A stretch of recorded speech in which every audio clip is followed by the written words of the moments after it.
Hello and welcome to the Econ Buff podcast. I'm your host, Lee Stitzel. With me today is Dr. Ryan Mattson. Ryan is a research associate at the Center for Financial Stability and a professor of economics at West Texas A&M. Ryan, welcome.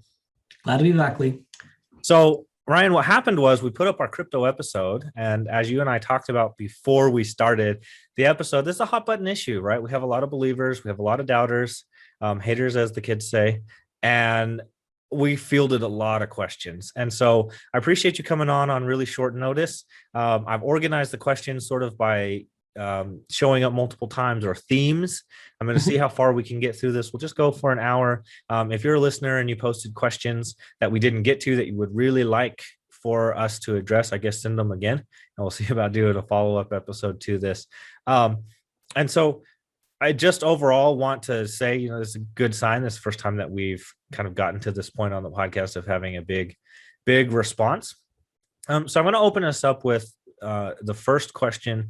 So the question from our listener says, given the discussion on the challenge of menu pricing with the cryptocurrency, which you and I want to, I think, tease that part out a little bit, in contrast with Dr. Mattson's comments on how easy it is to exchange between cryptocurrencies, isn't there some confusion there? So start by telling us what a menu cost is, which it seems like the question has it right, but I want to reiterate that, and then talk about that given what it is you were saying about the ease of switching between cryptocurrencies. Sure.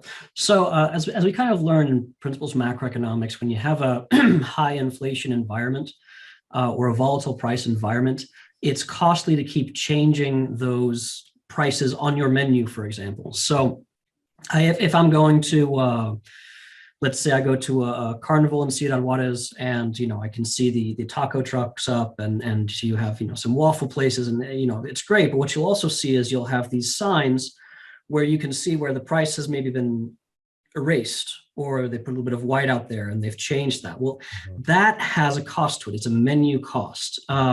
So basically anything that a firm has to do, any time that they spend changing these prices, any resources that they use in changing these prices, is what is considered to be this opportunity cost that we have just based on living in a high inflation or a large deflation environment where the prices are changing much more quickly. So a menu cost is a problem because it not only actually involves effort from the person changing the menus. And I think there is there's a very mechanical way in which this is true. Like you're mentioning taco trucks, that'd probably be a relatively easy situation, right? The easiest situation is a digital board like we would see at a gas station. But, there are real costs if you end up changing things like menus, because you have to reprint them out and refinish them. That's very expensive.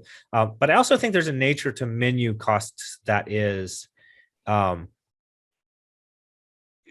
the expectations of your customers is also right.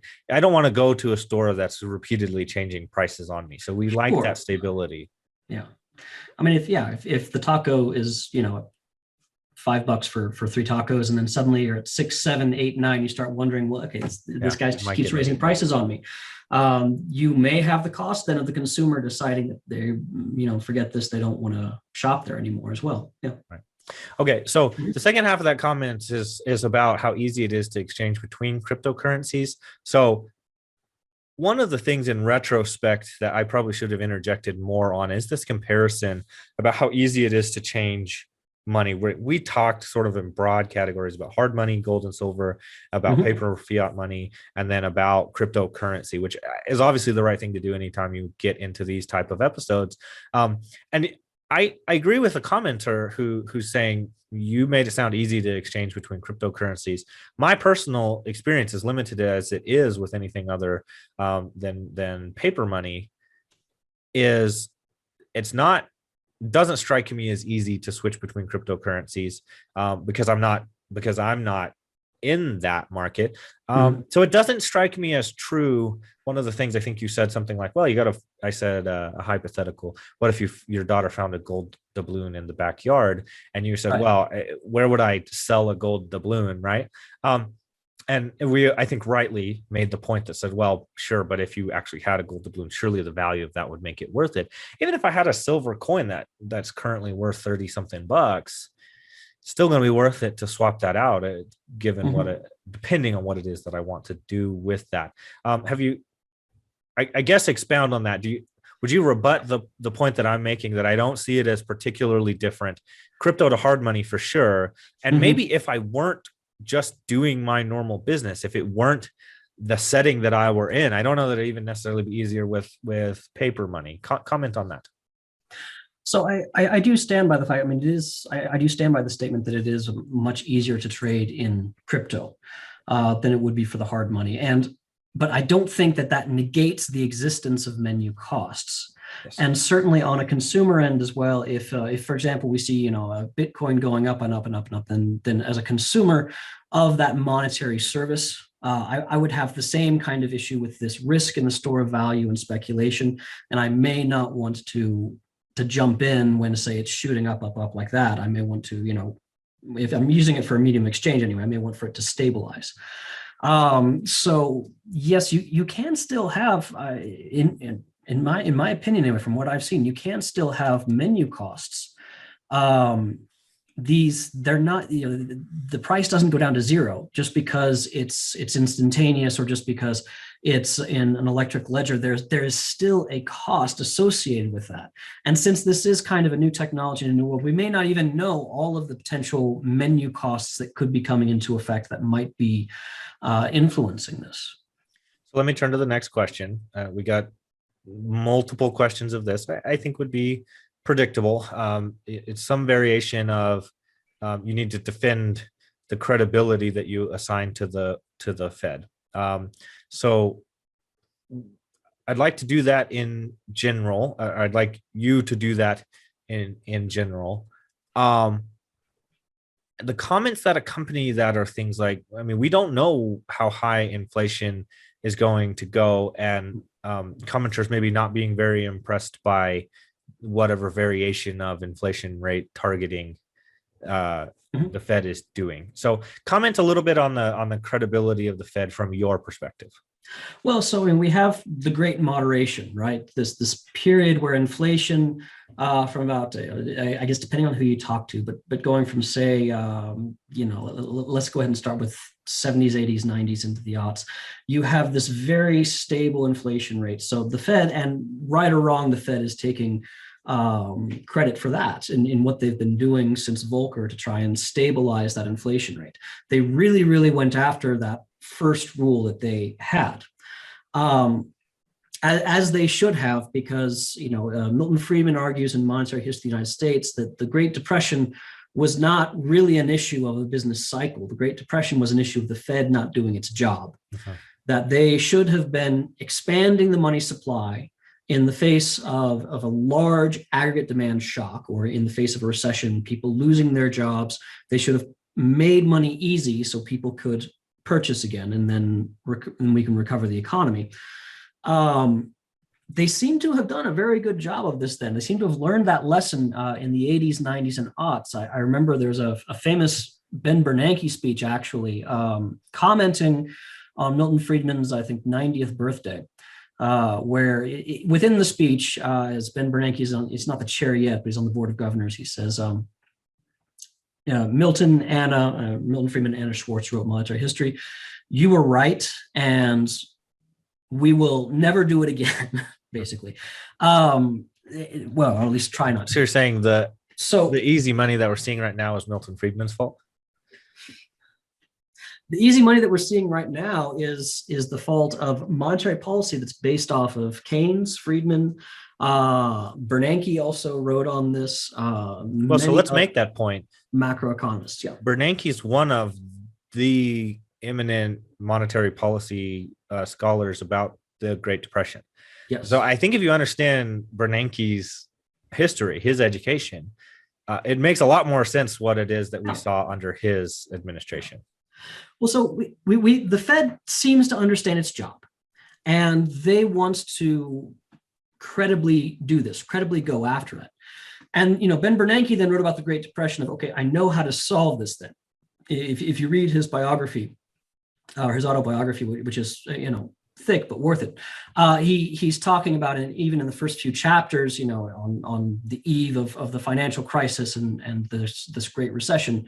He's talking about it, and I think and he admits to some bit of hubris with it. I can fix this. I can do something about this. Mm-hmm. So he is now operating under this assumption that the Federal Reserve can influence inflation rates because they have a long history of doing that since Volcker into Greenspan and then now into Bernanke's chairmanship.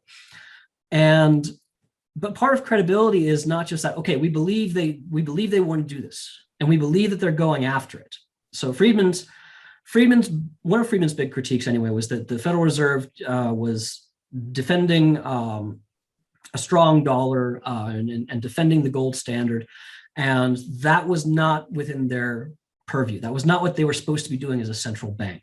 Mm-hmm. So Bernanke then comes in and says, okay, I'm going to do this the way it should have been done during the Great Depression. Mm-hmm. And I'm going to expand the money supply out. And you see in M1 and M2, for example, this big explosion in M1 and M2. If you look at better measures of money like the Divizia indexes that the Center for Financial Stability provides, you actually see a contraction in the money supply. So there's an issue with credibility is, yes, we believe this is what Ben Bernanke wants to do, but did he actually successfully do it? And then we get into this issue of how does the transmission mechanism function? Is the money that the Fed is supposed to be releasing into the banking system being loaned out as it should be, or generating more economic activity as it should be? So the Fed has got, they want people to believe they can do this. They have a decent history up to about 2008, 2009 of credibly saying we can do this. Okay. And I guess I'm of the opinion or on the position that, yes, I believe that Ben Bernanke, had the right idea. But I think that the practical aspects of it, pulling it off, getting the logistics to work, getting the plumbing to work properly, we've run into a problem where the transmission mechanism doesn't function as it should anymore, where it is zero interest rate lower bound. And we've been there for, we're looking at 12 years now? Yeah. And so, yes, I think the Fed does want to target inflation, but can they do it? It's what in economics, we talk about willingness and ability, right? Yeah. You have to be willing and able. I think the Fed's willing. Since 2008, I have questions about if they're able. So a lot of points to unpack there. And one of the things I want to raise, actually, let me go to the point that I would say first. So you said, hey, look, from 70s, 80s, 90s up to 2008, we're doing well. I disagree with that. I disagree with that because I'm in the John Taylor camp that says this run up to 2008, one of the huge cornerstones of that being a problem is unconventional monetary policy that had rates too low, that had easy money for too long, and caused a bubble, which is why I'm very critical of, after you got through 2008, not rolling things off the Fed's balance sheet, not giving yourself some room to work with interest rates, et cetera. It's why, it's difficult to criticize the Federal Reserve and what they've done over the last year, not because it's not the wrong thing to do, but it's like, this is the type of complaints that we should have been having for 12 years before that. Why are you starting now? And so, yeah, I did a little victory lap or two in my principles class where I said, I would have been saying this for 10 years because I literally have.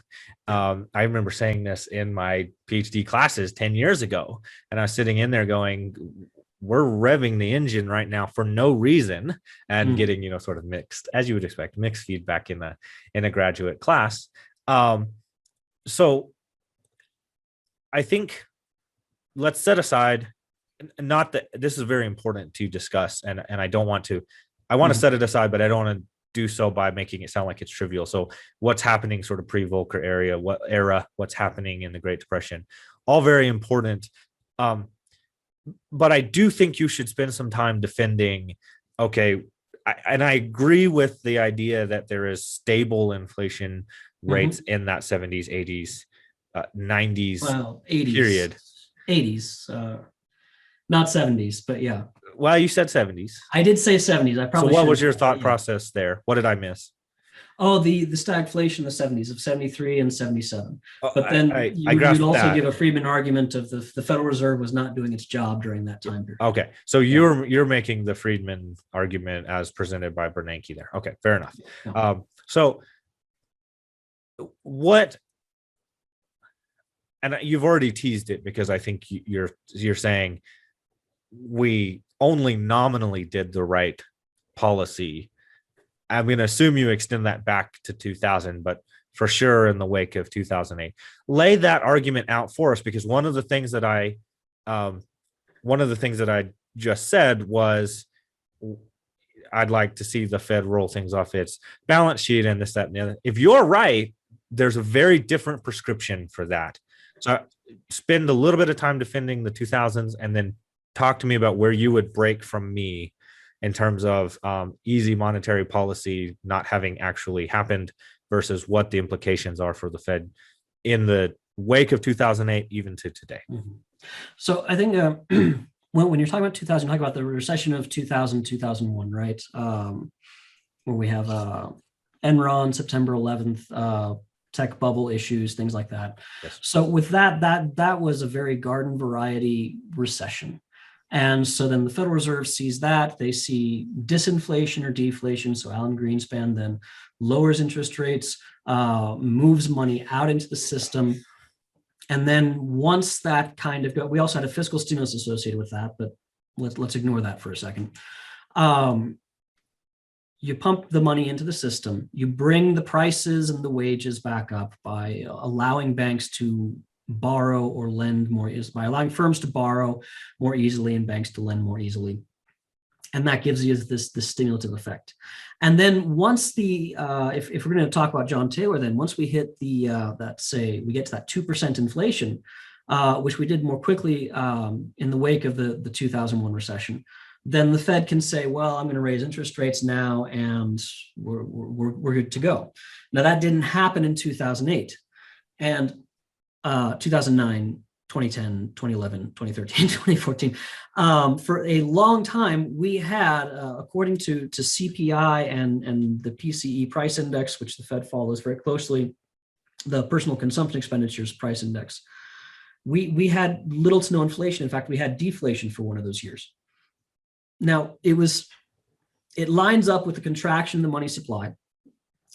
And the Fed is supposedly pushing a bunch of money out to these primary dealers. And so then now, instead of blaming the Fed, I guess I'm going to blame the primary dealers here. The primary dealers are large banks that are kind of seen as the ones when the Fed does a monetary stimulus, they get the money and then they're supposed to lend out in the financial system. Well, once we get into 2008, 2009, more and more banks are holding on to excess reserves in the form of these reserve deposits from the Fed. So the primary dealers are getting this money and they're lending out some, but they're not lending out as much as, say, the Fed would want. So we had first round of quantitative easing with the Fed pushing out, $1 trillion, right? Close to $1 trillion on that first round. Yes. Quantitative easing, 2, and then quantitative easing infinity. Eventually got that number up to about 2-3 trillion, right? I mean, something like that. I'm sure someone can correct me on that. They're doing so much quantitative easing that they can't number it with discrete numbers anymore. It's just a continuous thing. Yeah, so let's make it a nice round 3 trillion. All right, 3 trillion, except now banks are holding on to about $1.5 trillion in excess reserves. Mm-hmm. So we have $1.5 trillion sitting on the sidelines, which, the Fed has been willing to push out into the economy. Mm-hmm. But because this transmission mechanism between Fed, primary dealers, and banks is breaking down, we actually have a contraction in the money supply. So we see, say, all these, bills getting thrown out there and all these checking accounts and savings accounts increasing.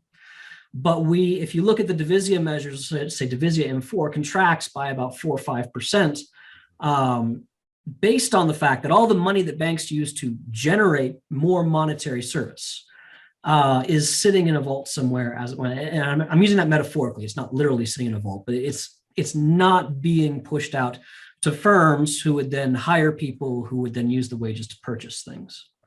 So the implication of that is if that mechanism doesn't work and we want Fed policy, monetary policy to be effective, which I probably have listeners who are saying do we even want that? And that's an argument I'm going to make here in a second. The implication is you don't need to be rolling off your balance sheet. You need to be tightening interest rate on reserves mechanism. You and I were talking about this with a colleague who also teaches principles macro here. We're going to have to rewrite. It's time. It's time to rewrite your principles notes that say the Fed does open market operations and pushes money out. That's just not how it works since 2008. And we've been watching that closely, but of course you want to be conservative in how often one changes one's principles notes, but it's time to do that. And so I think that implication is quite different. Do you have a comment on that?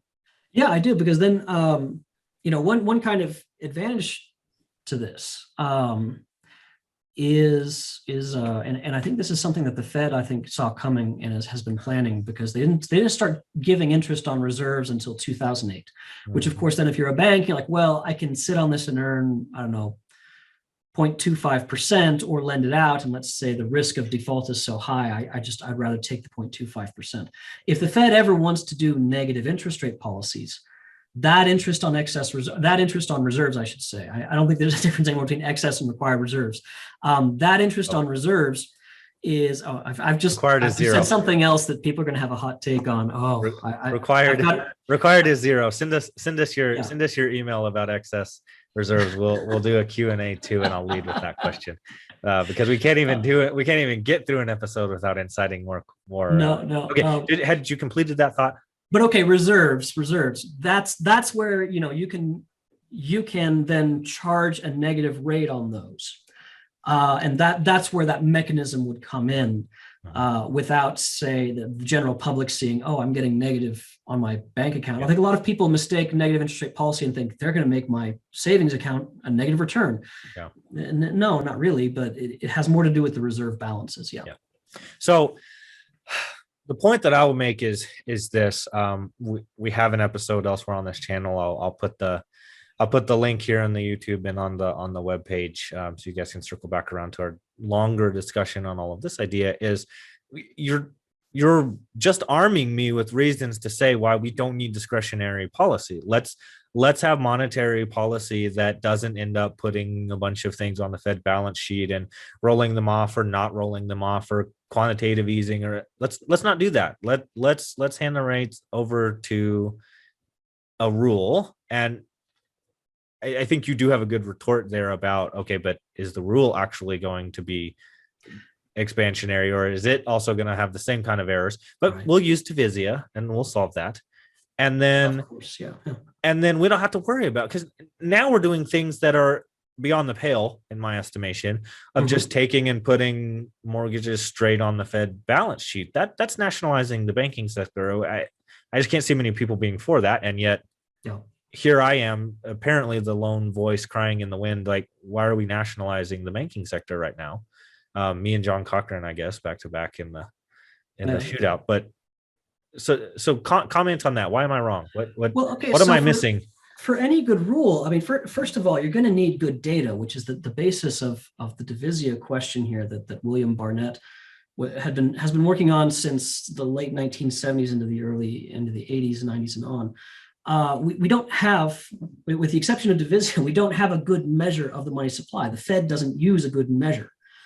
So garbage in, garbage out. Yeah. If we design a great rule and the measure is terrible, or the federal funds rate, I'm sorry, let me give another hot take here. The federal funds rate is just one interest rate. Why are we targeting that? Why aren't we targeting a basket of mortgage rates, bond rates, et cetera, et cetera? You could latch on to Divisia again there and use that kind of basket of monetary services and the interest rate aggregate that they have. So first of all, we've got bad measures. Second of all, the money growth rule, or the money growth rule in any central bank has got to, even without discretion. Let's throw discretion out. We want this money growth rule to not just respond to some primitive upper level that we have. It's just going to grow this much and stop right here. We want that money growth rule, since we have money supply and money demand, as we have the magical X from econ, right? If if we have price here on this axis for monetary service, the demand swings can change that price, even if we have something very stable in terms of money growth. So we need something a little bit more, at least a little more sophisticated, like the Friedman money growth rule. The Taylor rule is actually just a money growth rule based on output and inflation. It has that intermediate target of interest rates, but the mechanism is we push money out until we hit that interest rate target. And that is then your sort of intermediate targeting. You're targeting inflation, but not really. Well, no, you are, but like a scope on a gun, right? You look what for to target. What to target is a huge issue. I don't want to get into that here, so we'll another episode for another time. I want to set that one aside. But you're right. As your demand moves around, you will get different prices on money. But so a good rule can account for that without the need for discretion. Right. So I guess the point that I want to interject here is someone like George Selgin would say that's driven by people's desire to hold money. That's also self-regulating a market outcome. So this is where I would go back to the discretion idea and say, right. And so if all of these things are true, which I think you're making some good points, but you're not fundamentally pushing back on that particular idea, is discretion just injects uncertainty into a situation, right? So I'm not proposing, the money growth rule can just solve everything and discretion has all these other things broken. I'm saying this is really hard. Let's not introduce new variables by adding discretion. Yeah. Well, so the Federal Reserve, the way it's set up, it's supposed to have, the dual mandate, right? You stabilize prices, you maximize employment. So honestly, they should just be looking at output and inflation. And that's what makes the Taylor rule so nice and easy. Right. Where discretion would come in is if everyone knows that we behave according to this rule, then we can circumvent the rule. And maybe at some point technology changes. Maybe the transmission mechanism changes. Maybe something fundamentally shifts in our financial system where this transmission mechanism is just not what it used to be. Where discretion can come in and say, okay, we're going to look at something that's outside the system here, and we're going to make a decision based on that. So now it generates a certain amount, yes, of uncertainty, especially if you just keep using discretion over and over and over again. But I don't think that's what the Federal Reserve has done. Really? I'm stunned. I'm stunned. I think they've followed a Taylor rule very well through the 90s, the aughts. There's more of that hot take there, right? The 90s, the aughts, and the teens. If you look at what the Taylor rule interest rate should be, with the exception of when the interest rate goes negative in the Great Recession and has gone negative during the pandemic, the Fed has followed that pretty closely. You can make an argument that 0% is actually discretion because they're keeping it higher than it should be. Sure. I think that they've actually not jumped in as much as they have in the past. So what you're saying is you're turning the Taylor rule back around on me. You're saying, oh yeah, you're upset. Here's all this expansionary monetary policy. And you're over here saying, well, give us a rule. And if I follow the rule, you do more than what it is that you're saying. I'm not sure that I believe that, because I think there are other things going on than just what's being done to interest rates. But that's another discussion for another time. I think we've given the listeners a lot to think about here. Let me put one more thing in this before we go to the next question.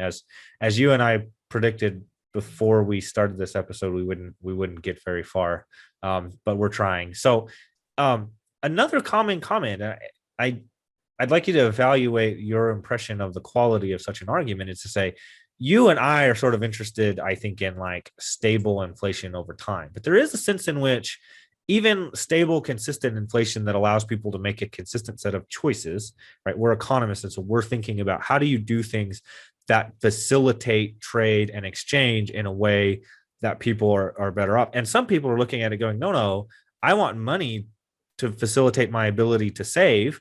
And even if we have year over year dead on the money, 2.00000 inflation, year after year after year, when you look back, if you had $1 100 years ago, it's not going to be worth anything today. And there's some truth to that, right? There's some sense of that where I forget the numbers, something in the 90% plus range, where if you had $1 from the day that the Federal Reserve started its activity, you've had 90 some odd percent inflation. Your dollar is worth 5% or whatever that number is of what it was if you had held it back then. What's your comment on that?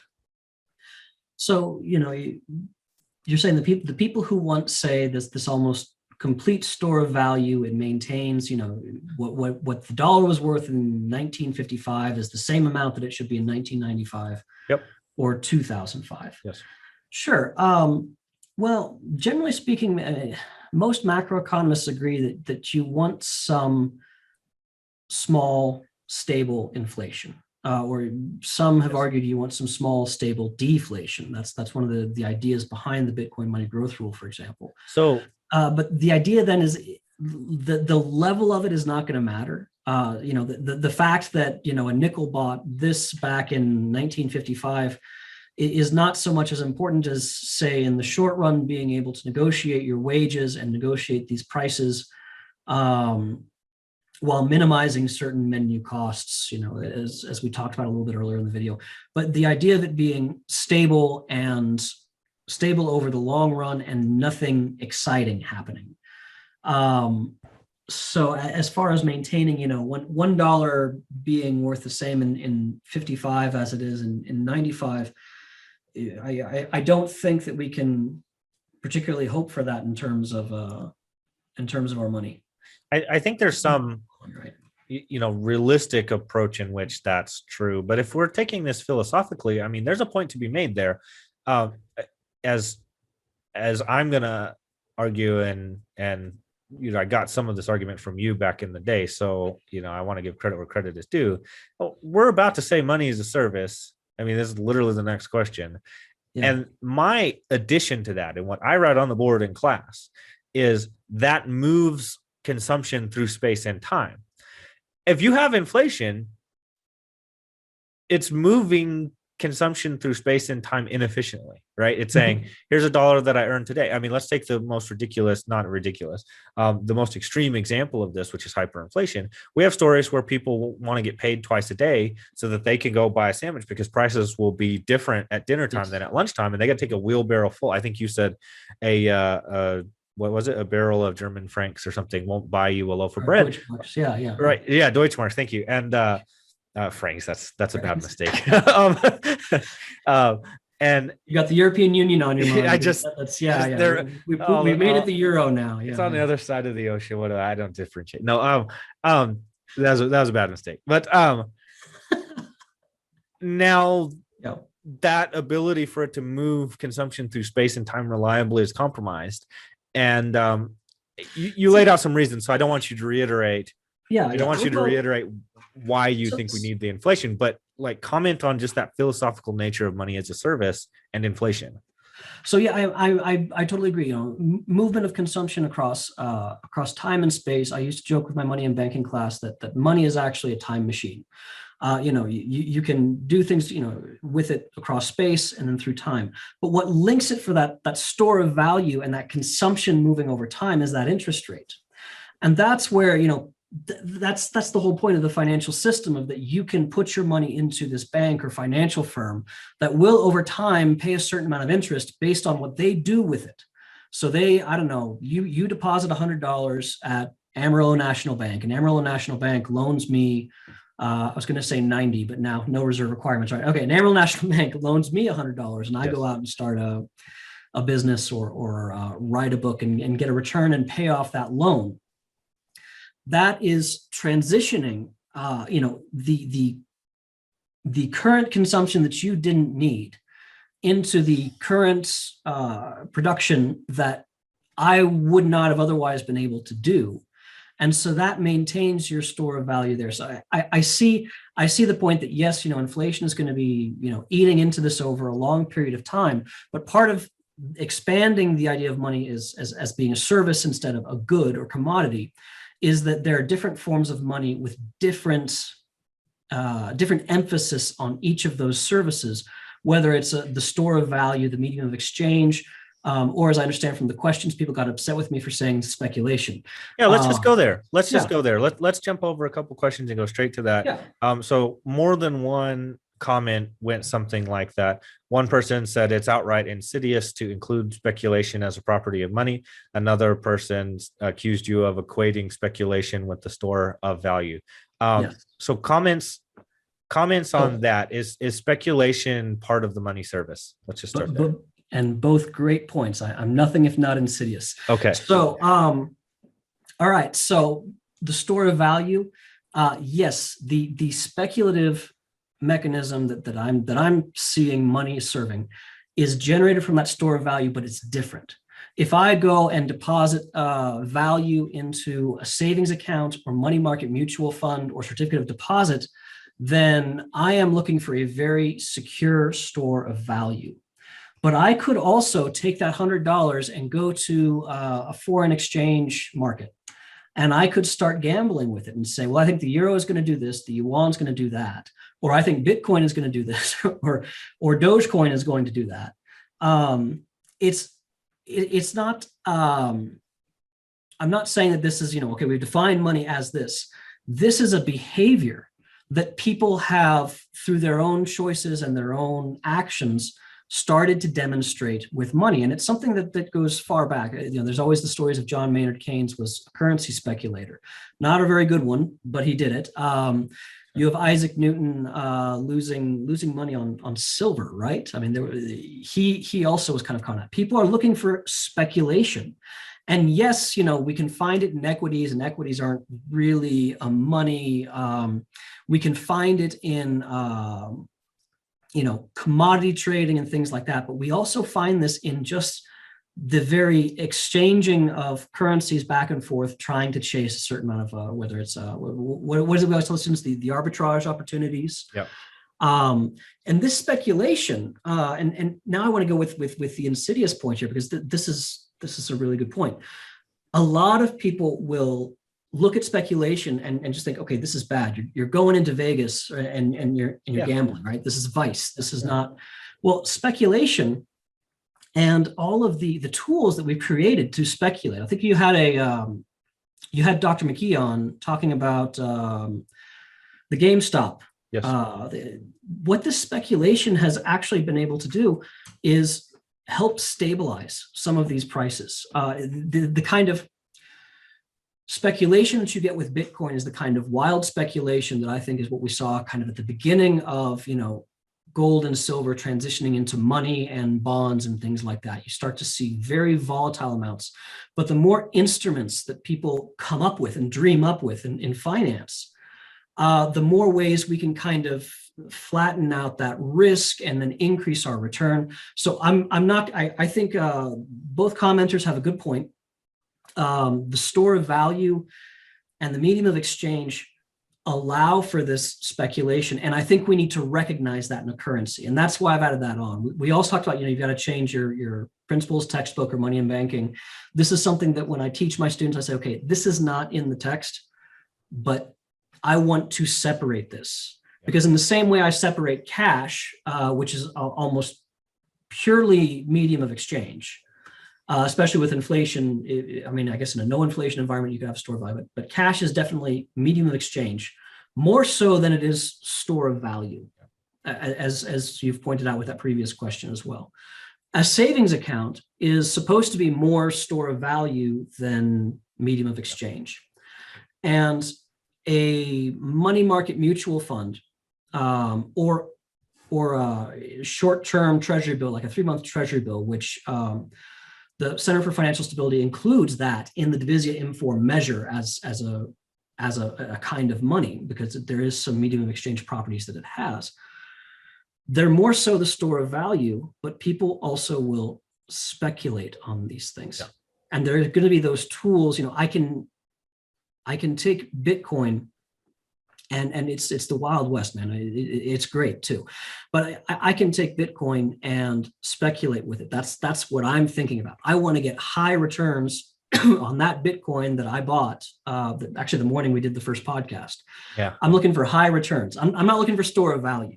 Right. I'm looking for that speculative aspect of it, which a lot of people are doing. So we have to recognize this as something distinct from the service of the store of value and medium of exchange. So there's a couple of things that come to mind. One is, if you're teaching Keynesian theory, I mean, that's one of the things that comes out right there. Why are you holding money? Large purchases, emergency, right? So against a rainy day, and speculation. I think there might be a fourth one. Shame on me for forgetting it. But so I think that goes in there with what you're saying. And I think if I can try to anticipate what the follow-up would say, somebody that's going to comment about the nature of speculation interacting with money as a store of value is going to say, that's not a money I want a part of. That's not a money that a government should be using. It's not a money that that's not facilitating good behavior within an economy if people are out here, rolling the dice with the rest of us bank savings, right? Yeah.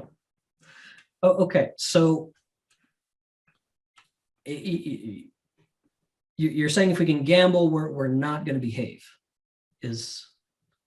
I'm proposing, I think people would say, you don't want to be using a money that people are using in this manner, and so it shouldn't be like systemically approved, right? Yeah. It shouldn't be in a top-down system. So they probably don't have a problem in as much as the complaint that I'm raising. They're not doing this. I'm trying to anticipate what the follow-up question would be. They're going to say, well, I don't have my 401k. I don't have my next mortgage payment saved up in Bitcoin. Right. And so for whatever reason, speculation is also a property of money. If that's in fiat currencies, then I don't want that either. What would you make of a comment like that? Well, again, money has different services, and you and I get paid, and so then we separate out our value into different things. So you have this value going to the medium of exchange because we need to go buy groceries. So that goes in your checking account on your debit card, or you put it in, cash in little envelopes, however you want to do that. Then this amount is going to go into your savings account and your retirement plan. So what I'm saying is then there's this that's going into speculation, and this speculation, I would say, is a bonus. It's an advantage. It's a good thing, because if there is this amount of higher return area here with the speculation, that can help feed into the store of value issue here. I mean, people go back and forth between portfolios with bonds and portfolios with stocks for that store of value service. Yeah. Bitcoin was designed just to be the medium of exchange. If you go back and you read Satoshi Nakamoto's paper, it is supposed to be a medium of exchange. And what it has turned into, far from the intended consequences of the author and the programmer, is this speculative asset. It's going to happen anyway. There is some demand for it. People want it. Now, whether that makes it a good or a bad money, the money growth rule for Bitcoin was designed to try and dissuade this speculation, and instead it's one of the most speculated currencies I've seen. Right. If you account for, people will gamble with it, then I would rather have you set up a currency and say, okay, here's this kind of market, here's that kind of market, and you know what? Then there's this kind of market where you can speculate and you can experiment. Financial innovations have always been this particularly exciting aspect of monetary economics. I know, again, I'm going to just throw another hot take here. Mortgage-backed securities. Hey, if you were in 2004, 2005, there was a lot to love about mortgage-backed securities. Okay. I mean, you had people who normally wouldn't get a home, suddenly they have it. Then you have this generator of the store of value and speculation that you can get higher returns from.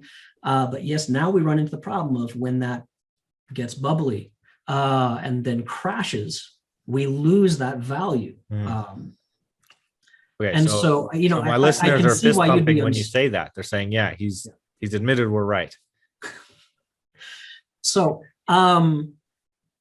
We've done very well with speculation with the dollar for, a few hundred years.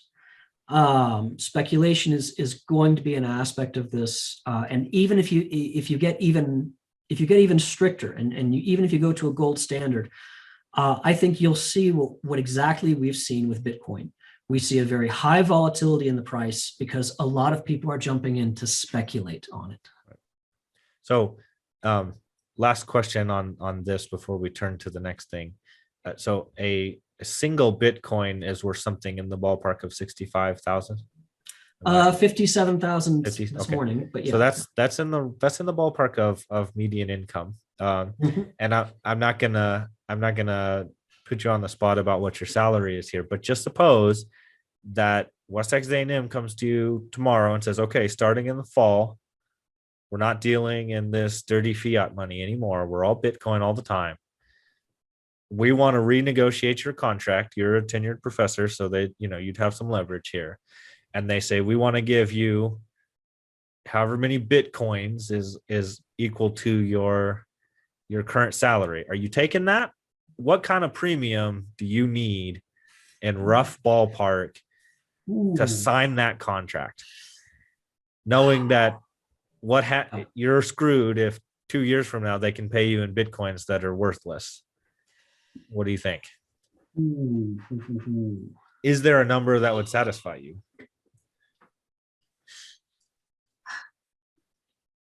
Okay, if I take this, how long are we doing this? Because I would rewrite your contract. You're a tenured professor. I'm saying you're a tenured professor. They just rewrite your contract. Bitcoin the rest of the way, baby. Bitcoin the rest of the way.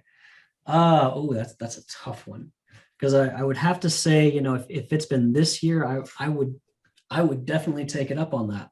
I'm not certain about 3 years from now. We can put a pin in that and come back and revisit.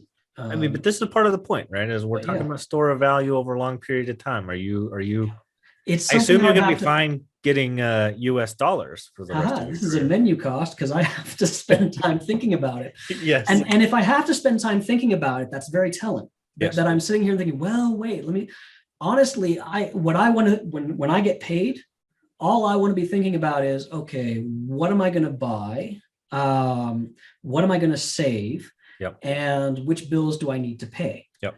I don't want to have to think. I personally don't want to have to think about speculating on the dollar. Yes. So that my wages may be artificially high or artificially low. I like that stable wage coming in. Now, I'm perfectly happy to take $300 to $500 and gamble with it, and that's probably the taste of Bitcoin that I'll do. It's fun. Whether is it something that's going to replace the dollar? No, it won't. So let's flip that now. So in the fall, WT comes to you and says, we want to rewrite your contract in gold bars. Can you? Nah.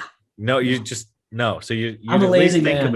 Yeah, you're going to ask me to lug gold bars to and from campus.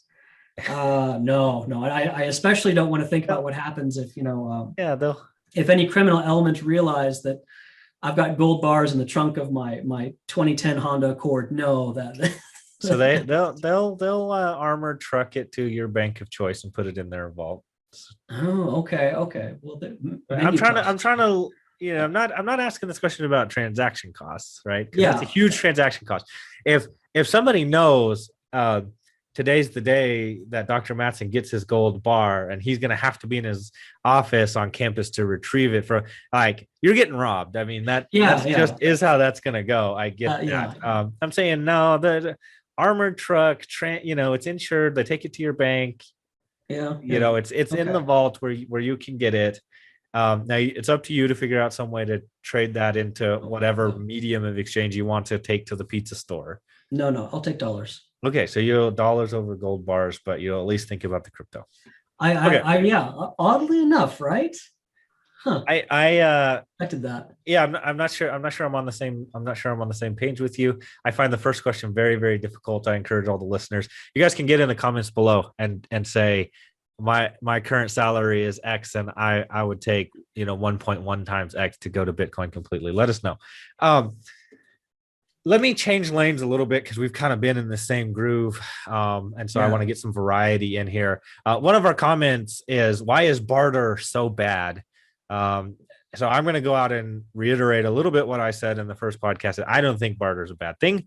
I think trade is good. I like here in Amarillo, for some reason, we have a very strong, what we would call secondhand market. Really, that's just bartering, right? And not all of it is bartering in some sense, right? Because you're buying something secondhand for money. But I don't have any problem with barter. I think the point is that I would make is it's difficult to have an economy structured the way that we have it, to the complexity level that we currently have, if it's based completely on barter. As I've argued in other podcasts at other times, and I do so in class all the time, one of my favorite examples, if I've got a set of golf clubs and my neighbor has a lawnmower and he'd rather have the golf clubs and I'd rather have the lawn, let's just trade, right? And it's a good example, actually, thinking of the lawnmowers. My neighbor was out mowing his lawn yesterday, and I he's in the middle of mowing, so I didn't interrupt him. But our neighbor back in the day, same house, we actually just had a deal of sorts, and he would mow, every second week, and we'd mow every fourth week or whatever, alternating every other week. And because it's, easy to do each other's front lawns. So then I mow once a month, but I get my lawn mowed twice a month. And the idea there is it's actually quite a bit easier if you've got the fixed cost out of the way of firing up the mower, that the variable cost of the number of steps that you're taking around the lawn is not that much higher, especially because we don't have especially large yards. So, maybe my new neighbor and I should get that kind of deal going. I think that's an excellent example of barter. So why did you have the larger yard, or did he have the larger yard? They were identical, I think. If they're not identical, you couldn't tell. I mean, looking at it, I couldn't guess. You have a nice standardized barter there. One service versus another. Okay. Yes. Okay. So why is barter so bad then, since you're teasing us with the standardization argument? Oh, barter's terrible. Okay. Barter's so bad. We've been having this conversation for a while. Barter is just an awful idea. Terrible. And there's, again, one more thing for people to write in about. Okay. So you have a standardized, yard there. Your neighbor, I'm assuming, was probably, male, your age, and good health. Yeah. So not a whole lot of cost to him either, right? Yeah. So what if instead, though, what if your neighbor ended up being older? Maybe not as healthy. Maybe they had some, what if they had some health issues? What if your yard was bigger than their yard? This is where that unit of account part, where, I love this part in money and banking, because, we always we focus so much on medium of exchange and store of value. And the unit of account, though, is extremely important, because having that gives us a more, I'm not going to say completely objective, but a more objective measure of what something is worth. And it increases our ability to negotiate and trade with other people, because it's understood. I know, I pay the guy, now I can't even think, but I don't know, let's say $30 for my yard. And then, he takes that $30 and he goes and he buys what he wants. If I have chickens that make eggs, he may not value those eggs. Money allows him to go out and buy from someone else, with that transfer of wealth back and forth. Now, so my issue with barter is that unit of account, which is very, very important, and I don't want to lose that. On top of that, if there's a disagreement between the value of something, if you and I make an exchange and then, suddenly I'm unhappy about the exchange and I want a certain value back. Well, let's say, it was eggs. The eggs have gone rotten. I can't get those specific eggs back or whatever. Over time or over space, that value can change.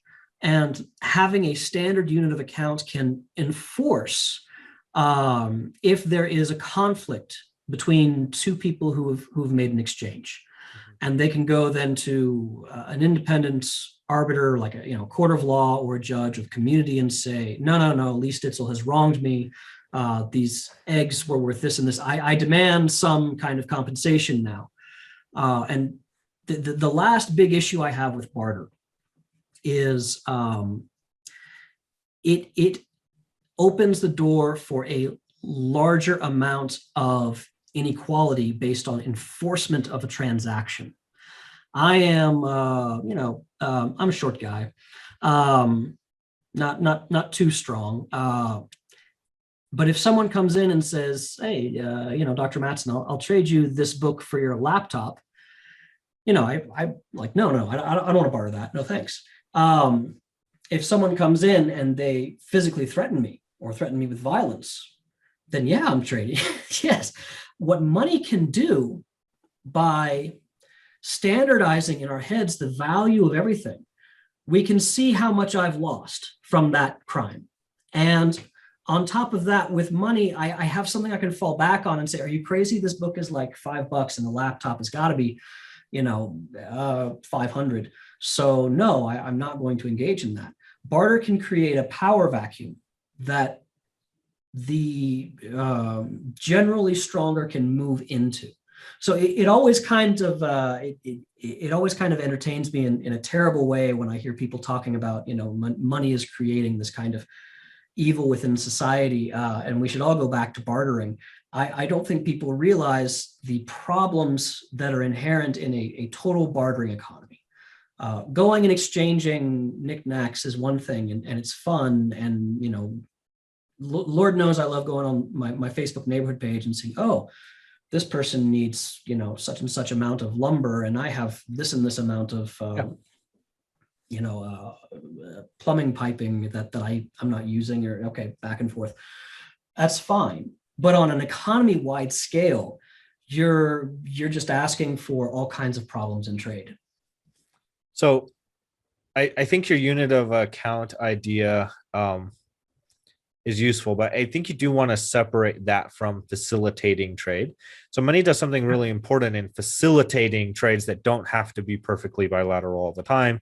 I teach economics and I record a podcast. I couldn't possibly trade that for the right number of eggs and dishwashing machines that I want. That's almost certain to be true. But so money is an important go-between, and as a medium of exchange, I think that is really important. I'm not sure that I totally buy the unit of account argument, and here's why. I think in a pre or non money society, I don't think people are befuddled by the value of the various things, right? So like if we keep it simple and say, laptops and books or chickens and things of lumber, I don't think people look at those and go, man, without a dollar sign, how could I possibly value these? I think people know. And I think a trade and a platform and a marketplace, money does an important facilitation in the ability to unit of account. I don't know that I buy that in the sense of like an individual person is lost without a dollar or Bitcoin amount to compare. No, and I don't mean to say that an individual person is lost or befuddled by it. But there can be a fundamental disagreement on the value of something. And I'm not saying, I know my price and you know your price, right? But internally those prices may be very, very different. Sure. I don't need diapers anymore for my kids, so I don't value diapers right now at all. I think with the age of your new one, you probably you put a premium on those diapers right now. Diapers are very valuable in my house. Yeah, extremely. Yeah. And that can bring in a lot of uncertainty issues in trade.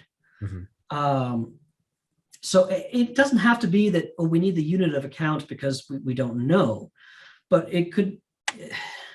we need the unit of account to express it and standardize it. I know what this book is worth to me. And I may be willing, you and I, we've got PhD textbooks, which usually are valued, north of $60 per book, right? That'd be a cheap book. Yeah, 60 would be cheap for it.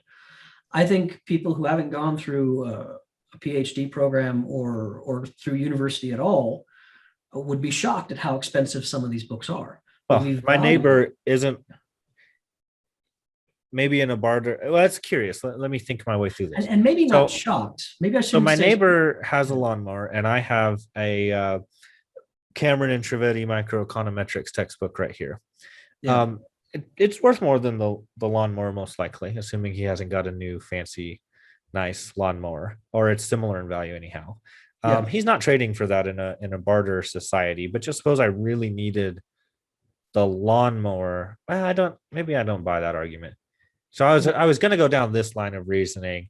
In a money economy, and he can trade for the book, and then Yeah, but now we're sell the bringing in other book or people something. into it, right? It's no longer bilateral, right? Yeah. So Yeah. yeah, maybe barter Hmm. economy has less trouble sorting that out than I initially, because he said, "Oh yeah, sure, no problem. I'll take this." Book is a silly example, so let's go with, this stack of lumber that I know is worth twice as much as the lawnmower, even though it's not worth twice as much to me, Yeah. right? And then I'll go trade that lumber and turn it into two lawnmowers, and trade that other lawnmower for something I do want. Let's get those golf clubs. After all, he's got a lawnmower and golf clubs because he traded for the lumber. So yeah, it's more work, and there's a lot of transaction costs involved there, as opposed to just taking it in money. And that's why I'm differentiating between the unit of account and facilitating trades. So the non-bilateral trade thing is very important. But so I'm really trying to hone in on that unit of account idea that you're proposing.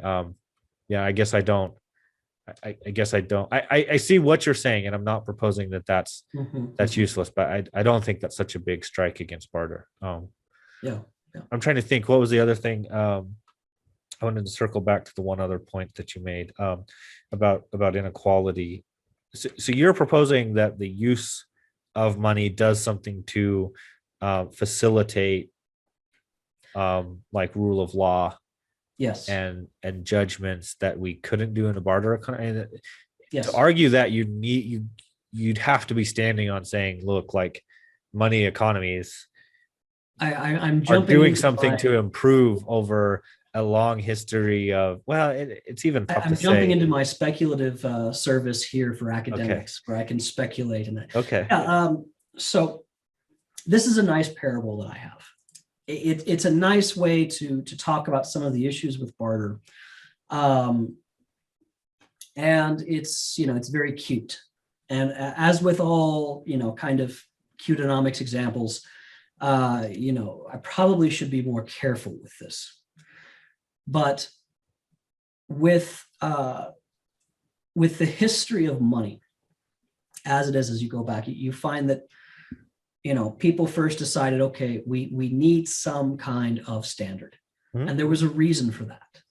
There was a reason that people were going back and saying, okay, well, we need to standardize this money. And you have money evolving around the same time we have rule of law really kind of, or at least paper money, I should say, as we have paper money starting to evolve, as we have kind of this rule of law evolving, and the importance of suddenly now we have this representative piece of paper. And even before that, this representative coin or this representative little ounce of gold.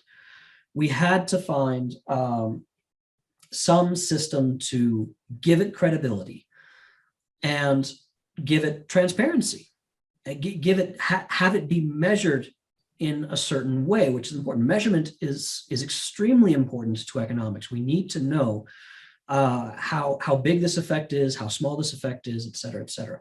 So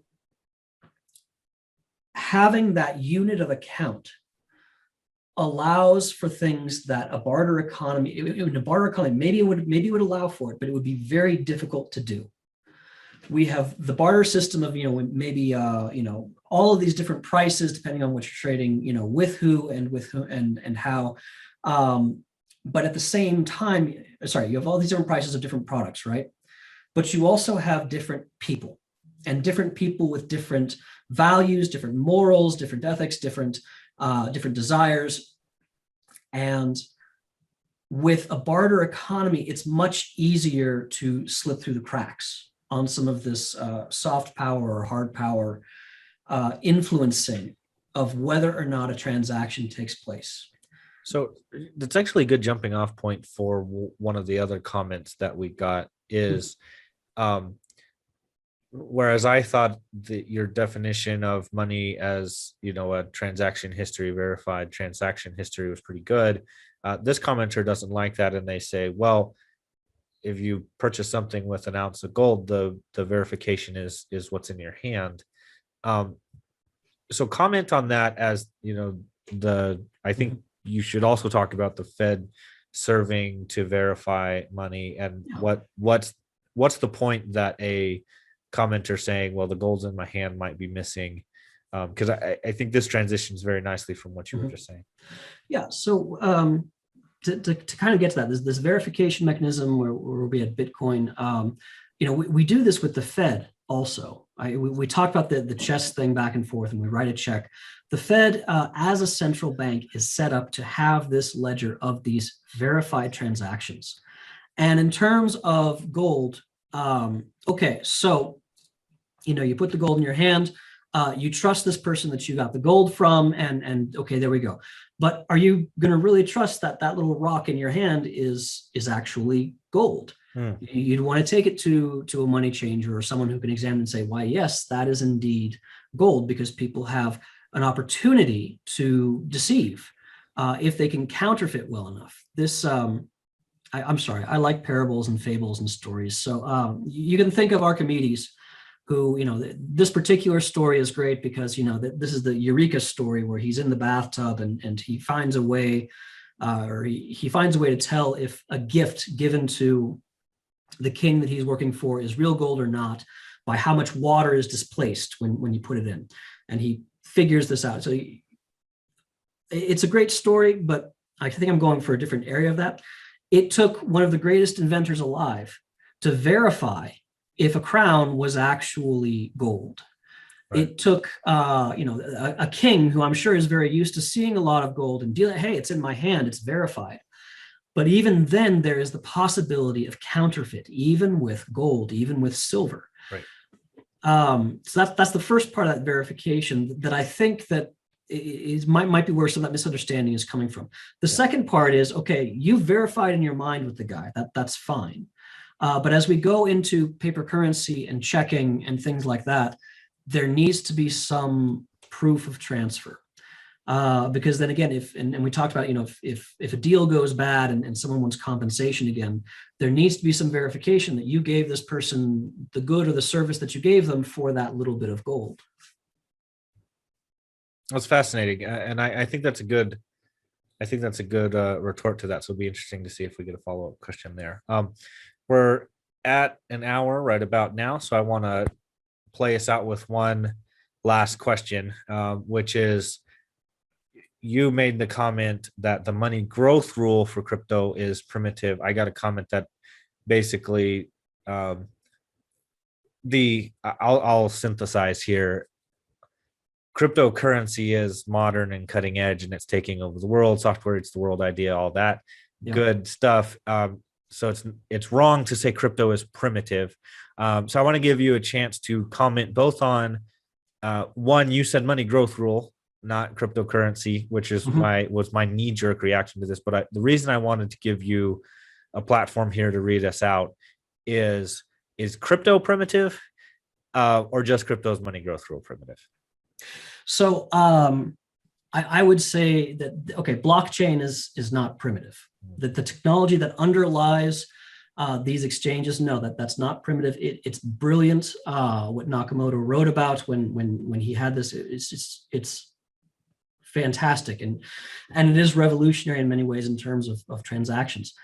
The money growth rule that he wrote into the program, though, is based on the number of transactions that are going on, growing to a certain level, and then you only get 21 million Bitcoin. And this is, yes, an extremely primitive, naive money growth rule. So if we go by this kind of hierarchy of money growth rules, we'll have this very, okay, it's fixed to some arbitrary level, because it's the growth rate really that matters for inflation. So we'll just put it at an arbitrary level. But then you get what's been built on from that. And it's primitive because Friedman then comes in and says, well, actually, no, that level isn't what's important. It's just the growth rate.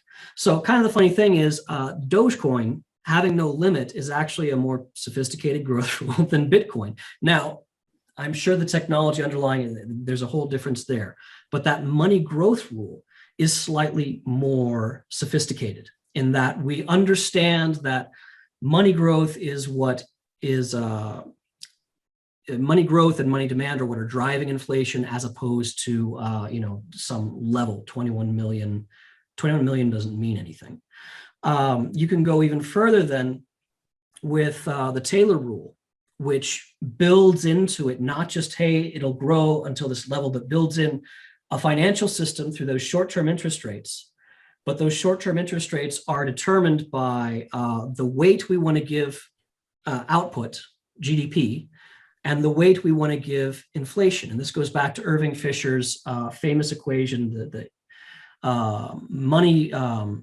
money circulating in the economy, MV is the mathematical part of it, is equal to the value of goods and services transacted in the economy, or the P times Y, price level times output. And so then what you see from that very basic equation, that M then is dependent on what's going on with transactions. And we want to stabilize those prices, or if we want to stabilize those prices, then we can move M up or down depending on what people need. Now, this is the basis also for some really interesting stuff on nominal GDP targeting, which I think have we ever discussed, Scott? Yeah, we've actually touched on that. Yeah. Yeah, you can take other targets from this. Nominal GDP targeting would also be, I think anyway, a really good, more sophisticated rule. I would say if you want to save Bitcoin and you want it to be a medium of exchange, if you want it to be, hey, this Nakamoto intended in that paper, although I don't know, maybe he didn't, it's not his real name, so how much can I trust the guy? You haven't verified him. I have not verified him. I haven't, yeah. I would say, go in and change the money growth rule so that we look at, say, market capitalization of Bitcoin or growth in a certain basket of prices, and you can change that algorithm. Ethereum is already, Ethereum, Ripple are already doing something similar. Dogecoin is, I think, closer to a Friedman growth rule than the other ones I've seen. So what I'm saying is, give me a Fed coin and discretionary policy away, and give me a Taylor coin, output, gap, full stop, right? Output, inflation, that's all we care about. And then give me a Sumner coin, and let's NGP target, or a Beckworth coin, whoever's your favorite NGP targeting guy. And let's just compete in the marketplace of ideas and see which currency rules the world. Give us nice, fancy, discretion versus rules. We get all the variations of rules, and whichever crypto takes over the world. Fascinating about that is who selects into what. Yeah, exactly. I mean, I would buy. I'd buy. Was it Beckworth and Sumner coin, right? Yeah. The NGDP targeting for transactions and medium of exchange. Yeah. But I'd buy Bitcoin for speculation. Right. Well, I'm just saying, leave Bitcoin as it is. Let's put the US dollar out to pasture, and just have Fed coin, Taylor coin, Sumner coin, and Bitcoin, and just go to town. And I mean, we can have Mattson coin, and you can be like it, or Divizia coin, whatever you want to call that. Yeah. I think that'd be a good one. Yeah. Okay. My guest today has been Dr. Ryan Mattson. Ryan, thanks for joining us on the Econ Buff. Thanks for listening to this episode of the Econ Buff. You can find all previous episodes on YouTube at Econ Buff Podcast. You can check out our website at econbuffpodcast.wixsite.com. That's WIXSIT.com. You can contact us at econbuffpodcast@yahoo.com.